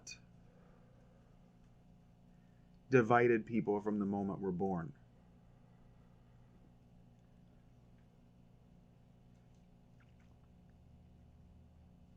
Because the separation of child and mother is very narrow for the first 2 years of life. And so imitation is flattery, and art imitates life. So life does not naturally imitate art. I've said that. We've been over that. Art naturally imitates life because art is human artifice. So like thinking that a movie just made itself, or like this idea that we're going to get AI generated art and that it's going to in some way speak to or about us in the same way as human artifice is frankly absurd. It's absurd. It's expecting a pre-verbal 2-year-old to understand, or not just understand, but to already have an inborn understanding of Newtonian and quantum physics and be able to articulate them in a way that will teach you, a master. That's insane, but they believe it and you believe it about various things because, like Plato, you think you have evidence for it. And that leads me to talking finally about God, because I've brought him up and I've noticed that I've never done this, and we need to talk about it because we have to agree on some basic things if we're going to move forward. Me and myself, that is. And that's that God is the space between. So scientific skeptics will tell you that that the definition of God is always narrowing, and it's always whatever we don't know. And that's because that's what God is, because God is not. So when people say, well, God's not real, or God's not this, or God doesn't exist, and that's right, because God is what's not. God is what you don't know. God is the God if you're paranoid or you're stupid, God is the venomous serpent that you don't see, waiting to bite you when you're least awares of it. But that's what the space between is. That's what the unknown is in its own way. But only if you're paranoid and stupid. That snake has no particular interest in you insofar as you aren't a danger to it in its realm. And if you read enough mystical literature, you will come to realize that the Satan figure, and Satan is the Hebrew word which means adversary, so the figure which is adversarial, not to God, but to human being, that is, not individual humans being human, but the being which is defined as human, because again we're speaking from the perspective of angels here, or at least non-human intelligent or intelligible entities. So we're talking about forms, we're talking about ideas, right? We're talking about personified and intelligent thought forms. And so the adversary to human is a metaphor. It's a thought form. It's an ideal. It is that which is adversarial, right? And so evil is that which is bad, right? And so evil is a moving goalpost for every person. So doing evil, like an act of murder, isn't evil to you if you are doing it. But if you are a habitual murderer who is being done murder to, it then becomes the act of murder, then becomes evil to you. Do you understand? That's how narcissistic psychopathy works, is you can do no evil because you hold yourself above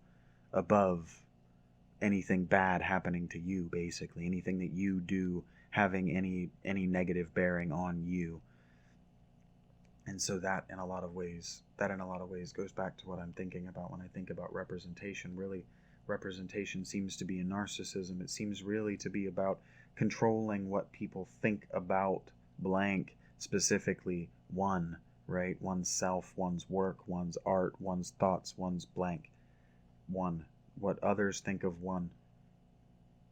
I, me, you, right? And so representation seems to be in some way a subtle, good representation, well represented ideas are a subtle attempt to get others to think in the same way as one. But that might only be recent, and that might only be an outgrowth or a result of our own narcissistic psychopathic society, because our civilization, the way that we do living in cities for at least the last century, at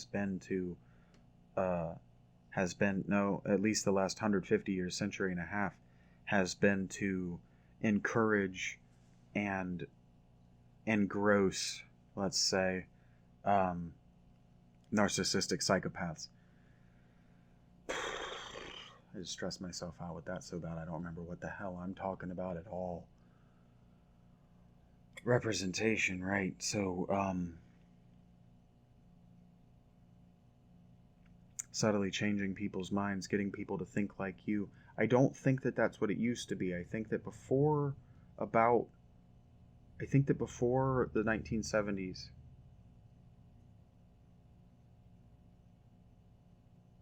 I think that stories had two purposes.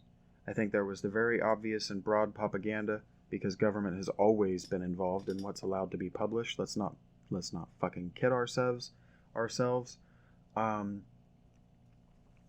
And the other, I don't think the other was to identify, no, I don't think the other was to change people's minds. I think the other was to identify people who thought like you. And so I think that there's an impulse among modern historians and modern scientific skeptics and modern intelligent stoic people to be inclined, or let's say they're disinclined to believe in any sort of thing like the Da Vinci Code, like any sort of code that was designed to lead inquiring minds to greater or deeper mysteries. And I think that that's obviously false. I think that the reason that there's an inclination to, or rather a disinclination to believe, and there's an inclination to encourage other people to disbelieve, is because until about the last 150 years, that's all that mystical literature was. And so if you read pre-modern mystical literature believing that it's trying to change your mind, it's meaningless, and you can disregard it. But if you read it understanding that it's trying to call you out into the, maybe not the open, but at least call you out and to remind you or alert you to the fact that there are other people who think in the way that you do, and that there's a whole society of them that you can join if you participate in this process, what we're calling talking to myself, and what is, and this way I am segueing into my next episode, what has been historically called philosophy, but also what was done in the esoteric and alchemical circles. Because what's supposed to happen is you read Plato, or you read some non-extra biblical or whatever, you read some piece of, well, yeah, really it's extra biblical, but you read any piece of literature, you read anything, and then you're supposed to translate it and make a copy for yourself so that you have a copy, and then you make a new work, an entirely novel work. That's why they were called novels. You make an entirely novel work to prove that you understood what you copied and what you've read, and to not necessarily demonstrate any new developments in the evolution of the, let's call it science, of the esoteric sciences, but to demonstrate that you were practicing. Because if you completed the cycle, if you made, for example, a philosopher's stone, I believe it's called, because Sorcerer's Stone is that book by that chick that I don't like. If you made a philosopher's stone, what you had achieved set you outside of normal human reality.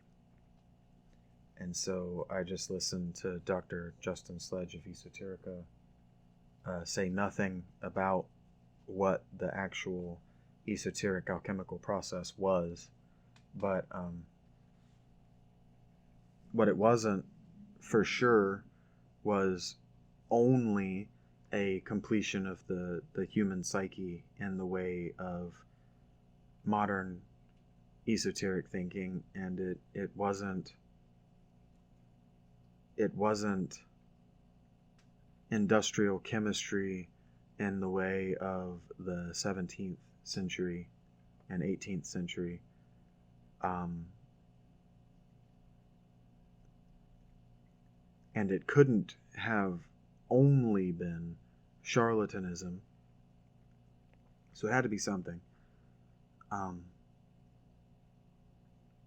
I'm not here to tell you that I know exactly what it is, but the way that the process worked is also not how he or anyone describes. And the way that the process worked is that you read, and you were just supposed to to participate in magic or in religion or in the esoteric art was to write about your process, because to complete the process was an entirely secret ordeal.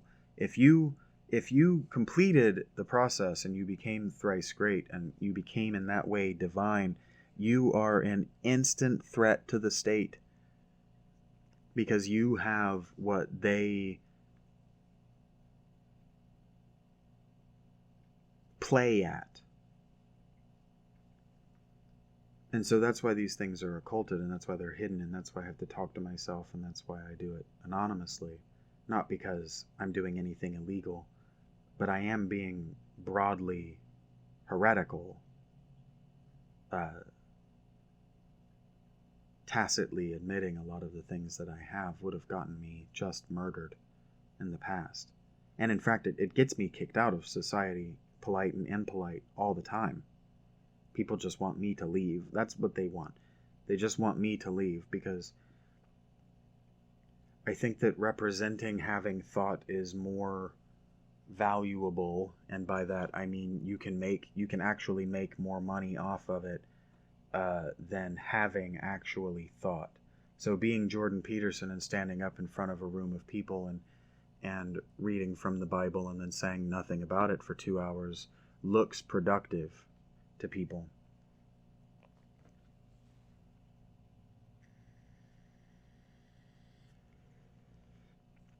Because it looks like he's thinking and it looks like he's cogitating. But when you're thinking,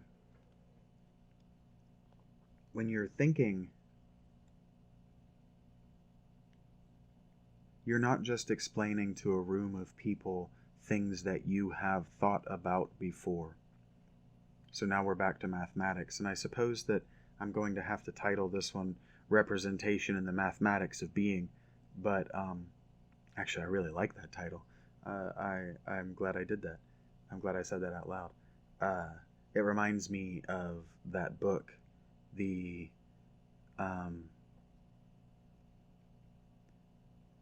oh dang, I just thought the title that jumped to my mind was The Existential Dread of Being, but it's the Unbearable Lightness of Being. It's a weird book. I think I made it halfway, maybe 3/4 of the way through it. European novels are very different than American novels.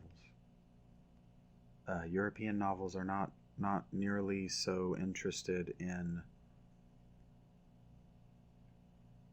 the 3-act structure and character development, plot development, stories being tied up in a neat bow. They're more interested in the story happening. That they're just, the story doesn't need a reason, right? It doesn't need to justify itself. That it was created was good enough. It's art in its own right, and then you justify the art by its being art. And so that on its own right is interesting. But I just forgot my own phrase, what I was talking about. But representation and the unbearable dread of being. Just mix everything of what I was talking about up.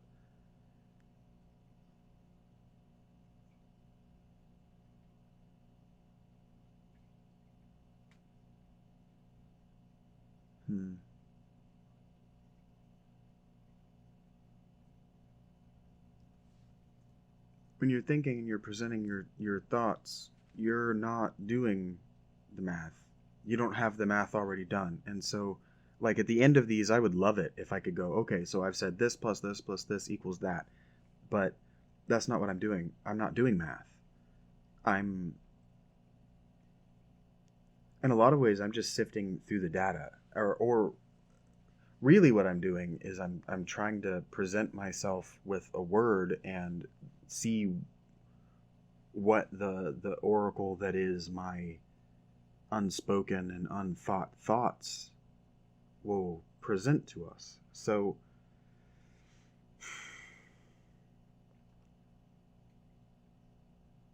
I haven't done a very good job of talking about representation. I've talked about a lot of things. I haven't done a very good job talking about representation because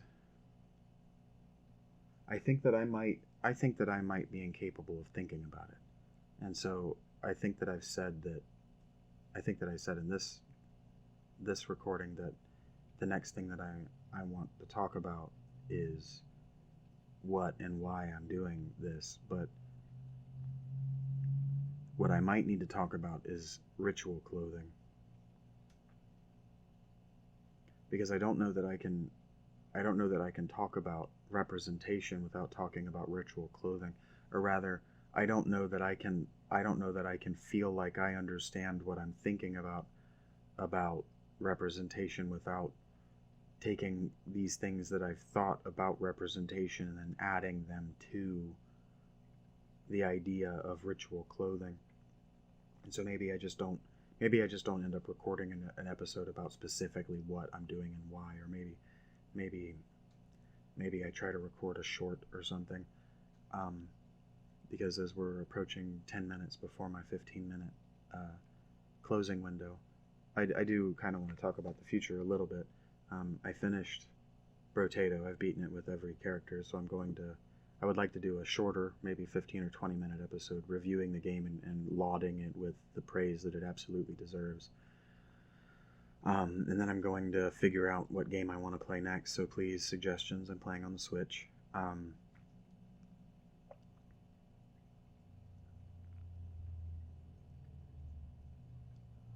But there's no magic. There's no performance to thinking. This is not a performance.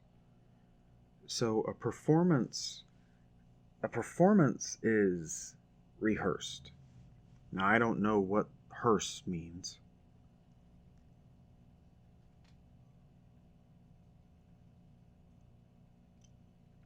But it's practiced, it's memorized.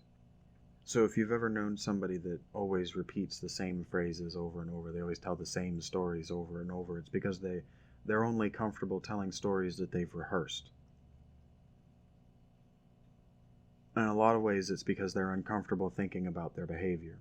They're uncomfortable thinking about themselves. So they just tell the same stories in the same way so that they don't have to, while revisiting the memory or the time or the place or the thing, they have control over the tale, over the story. And so representation, in a lot of ways, is performative. It's rehearsed. It's practiced. It's planned. It's inauthentic. Inauthentic is what representation is. And so a representative government is necessarily inauthentic to its constituency, right? But that's why, for instance, the American government, governors, I should say, are so preoccupied with constitutional democracy. You hear a lot of talk about constitution, you hear a lot of talk about democracy, but what you don't hear a lot of talk about is representational republic. You don't hear a lot of talk about representation, representative, and about your representative and about representation, and you don't hear a lot about republic.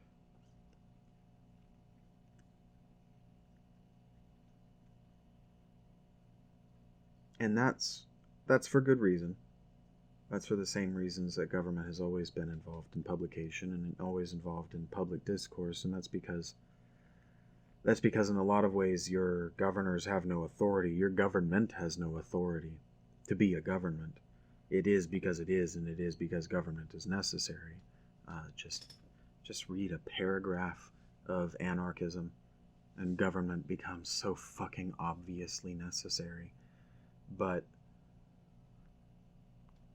there's no authority.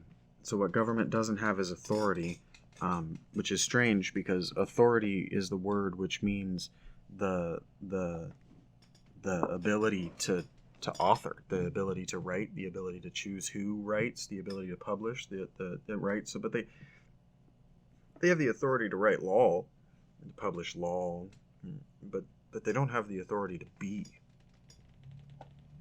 They have the authority to be because it was written into being that they would. But what they have is necessity, and what they have is overwhelming power, right?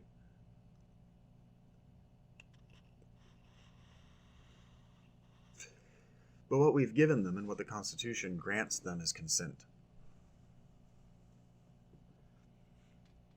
And consent in a lot of ways is more valuable and more important. than authority.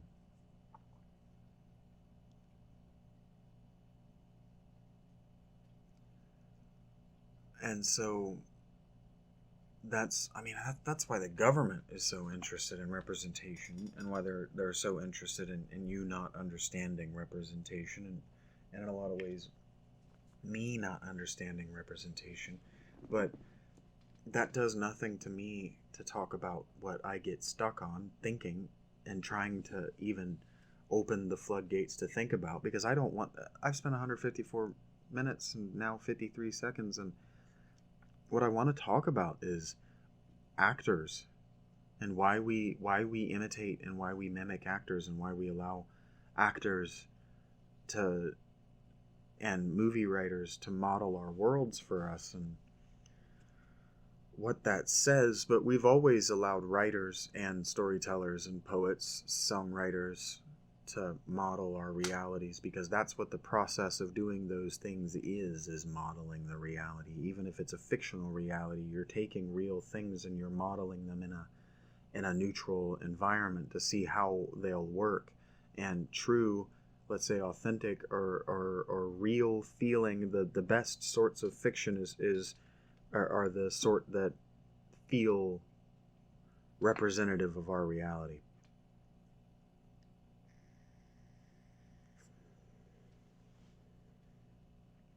And so I think that goes back to what I was talking about in the first episode, when I was talking about how we're dreaming dreamers. And so our language is highly, how did I say it, removed, abstracted. We take a lot of artistic license with how we express ourselves. We, all of us, I, you, all of us. And maybe moralizing taking artistic expression is not the right approach. Maybe the problem is not, maybe if there's a problem, the problem is not knowing the difference between artistic license and reality, not knowing the difference in what's being represented and what's a model and what's real. But we're not good at that. You know, as sophisticated as I've said our reality testing is in our brains for knowing whether we're awake or whether we're asleep, I mean, it really is tests as simple as, does this pinch of my skin hurt? Right? That's how you can have fairy mythology, and that's how you can have UFO abduction experiences or extraterrestrial abduction experiences. That's how people can believe that ideals are real in some concrete way. You know, that's how people can be Platonist, and how they can think that the world of forms is more real than this world that we inhabit. And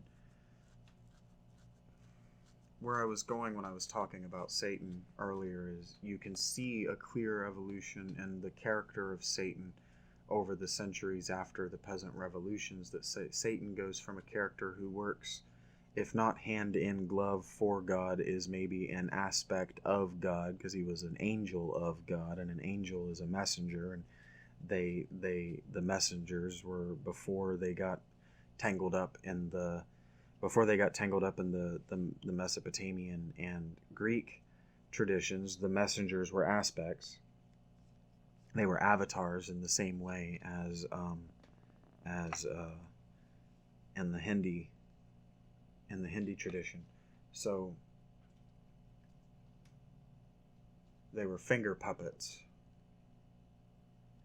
in a way. Satan goes from a finger puppet of God to an individual distinction, an image separate from the one. And then he very clearly becomes an independent actor in his own right. An independent actor with a will all his own, and a story arc all his own. And so his story arc becomes Promethean.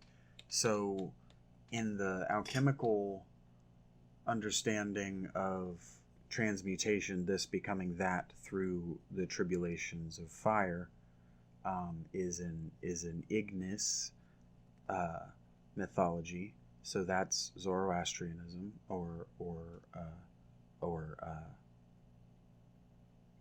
the earlier fire cults, Ignis. That particular god or that particular aspect of being, and so he becomes Promethean, and so Satan becomes Promethean through the tribulation of his own personal intellectual evolution, and becoming Promethean, he becomes the fire, he becomes the light bringer, Lucifer, and so he becomes the fallen aspect of representation, of the first presenter of upper or greater intellect to humanity. So he becomes the first presentation, Lucifer. And so his character arc is one who's seeking to evolve past the stage of Godhead, because in the Kabbalistic traditions and in other magical traditions, God is another intellect on the same spiral upward that we are, and that the throne of God, or the occupying character of, or the occupying nature of the character of God, is one that changes generationally. Now, there are a lot of ideas that are wrong in esotericism, and I've been harsh and critical of Judaism and of Jewish mysticism in general, but this idea is just flat wrong. So the people that occupy it are wrong, and what they're trying to do is they're trying to put themselves like Descartes in the position of God, that because they think and because their imagination is what their imagination is, they are occupying the throne of God.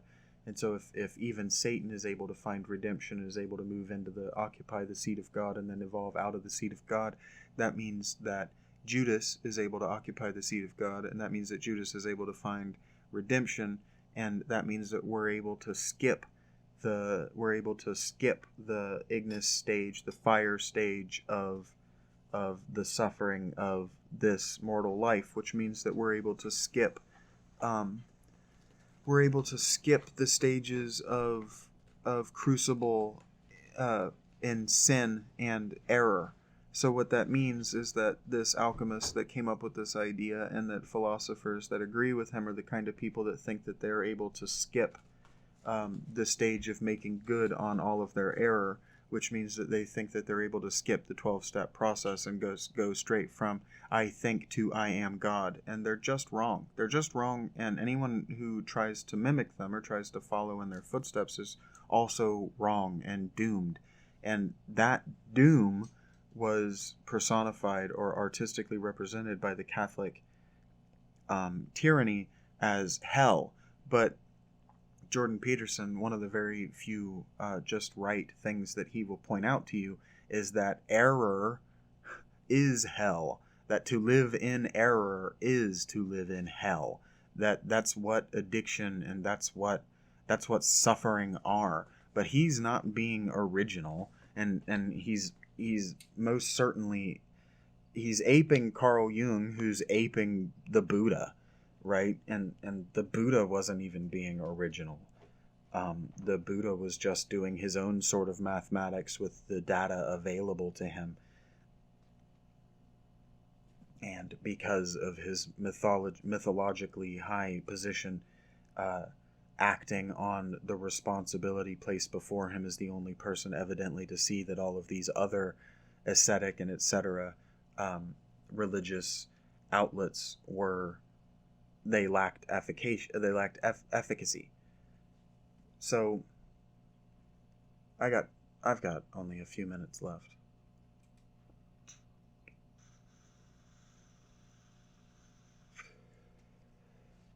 And I don't know that I understand representation any better than I did.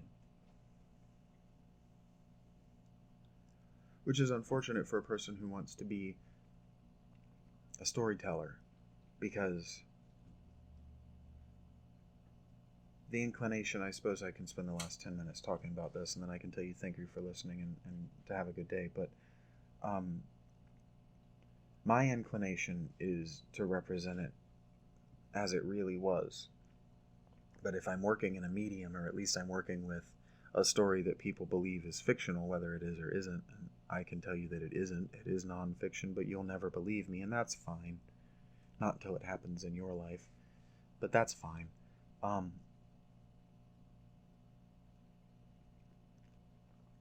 How much modeling am I allowed to do without knowing the model that I built? So I'm telling the story of a person who lived in the 10th century, and he is telling it to me, and you can understand that as a metaphor, that the character is so close to me in my imagination that I believe he is speaking to me, or you can understand it as what it really is, automatic writing. I go into a meditative trance place, and when I come out of it, I have oftentimes as many as 10 to 20,000 words before me that I then get to become acquainted with.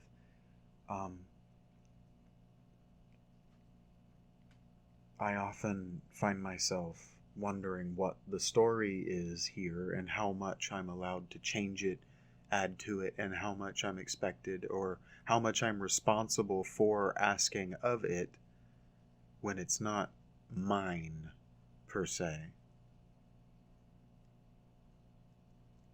And I don't always have answers for that, and oftentimes what I'll do is I'll sit in semi-meditative trance, asking myself the question over and over like a mantra, like I'm going to find the answer in that way, and I most certainly have not.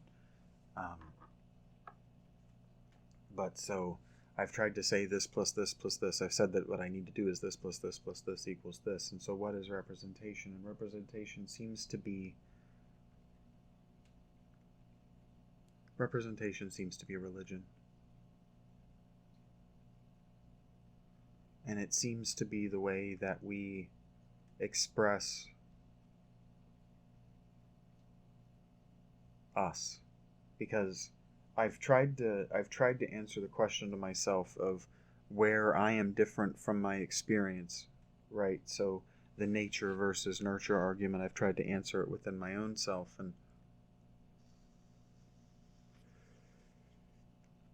I think maybe representation might be that liminal space in which we process the two.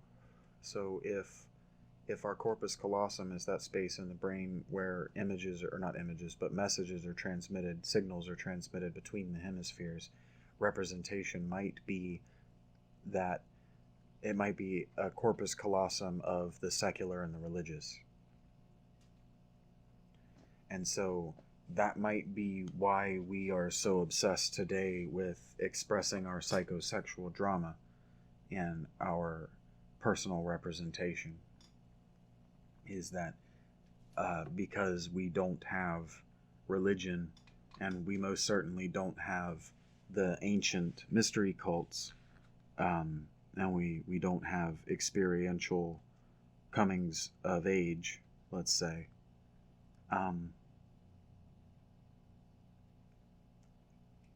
what we don't have is an understanding of, or what we're doing is we're broadcasting our psychosexual drama in that same way that ancient esoterics and intellectuals would broadcast their journey toward knowledge, and in that same way that scientists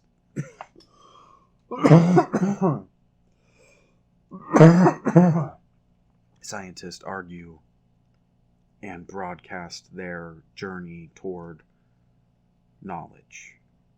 Maybe that's what representation is.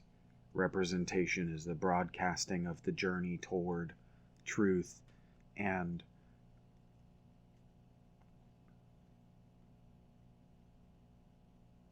that's why we like representative fiction so much, and that's why we like artistic license so much is that we like interpretation because we crave meaning, but in the same way that we want to volunteer our goodness, we also want the opportunity for our idiosyncratic interpretation to be initial caps the meaning. And so in that way we want to be Jesus. We want our God to be the one true God. And so we like to think of, or at least we like to represent ourselves to ourselves as one person, and that multifacetedness, or that internal division that personhood and society, civilization require,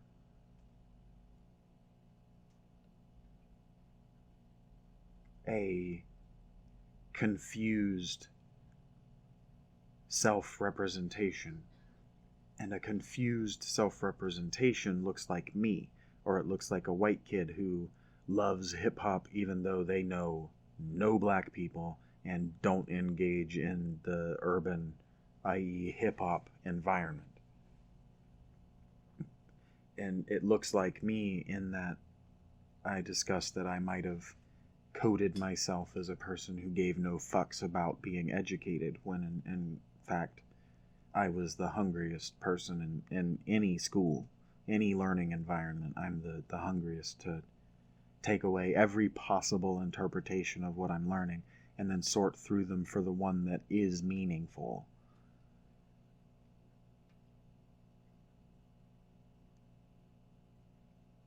And that's what I think about representation, I think. I think that I think a lot about it, and that my thoughts don't amount to much. I think that there's a divide between actors and politicians, and I don't know what it is. I don't know what people see as the divide. To me, they're the same circle. They're not circles that meet up on a Venn diagram.